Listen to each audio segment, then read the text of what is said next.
തൃശൂർ എളവള്ളിയിൽ നിർമ്മാണം പൂർത്തിയാകുന്നതിന് മുൻപ് തകർന്ന കുടുംബശ്രീ വിപണന കേന്ദ്രം പൊളിച്ചു നീക്കുന്നു. കെട്ടിട നിർമ്മാണത്തിൽ അഴിമതി നടന്നു എന്ന ആരോപണം നിലനിൽക്കെയാണ് കെട്ടിടം പൊളിക്കുന്നത്. സർക്കാർ ഫണ്ട് ഉപയോഗിച്ച് നിർമ്മാണം ആരംഭിച്ച കുടുംബശ്രീ വിപണന കേന്ദ്രം 2005-ലാണ് തകർന്നത്. നിലവിലെ പഞ്ചായത്ത് പ്രസിഡന്റ് ജിയോ ഫോക്സ് മുൻകൈയെടുത്താണ് 2005-2010 കാലഘട്ടത്തിൽ കെട്ടിട നിർമ്മാണം ആരംഭിച്ചത്.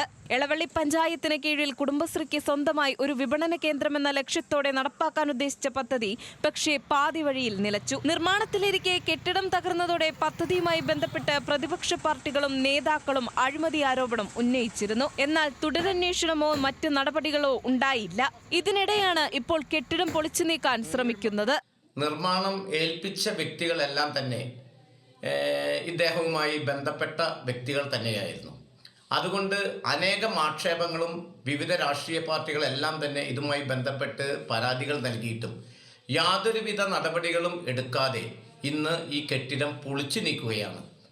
അഴിമതിയുടെ ഏറ്റവും വ്യക്തമായ തെളിവോട് കൂടി നിൽക്കുന്ന ഈ കെട്ടിടം പൊളിച്ചു നീക്കുന്നതിലൂടെ അഴിമതി ഇല്ലാതാക്കാൻ ചിലപ്പോൾ സാധിക്കും. പക്ഷേ ജനങ്ങളുടെ മനസ്സിൽ നിന്നും അദ്ദേഹം ചെയ്ത അഴിമതി ഒരിക്കലും മാറിപ്പോകില്ല.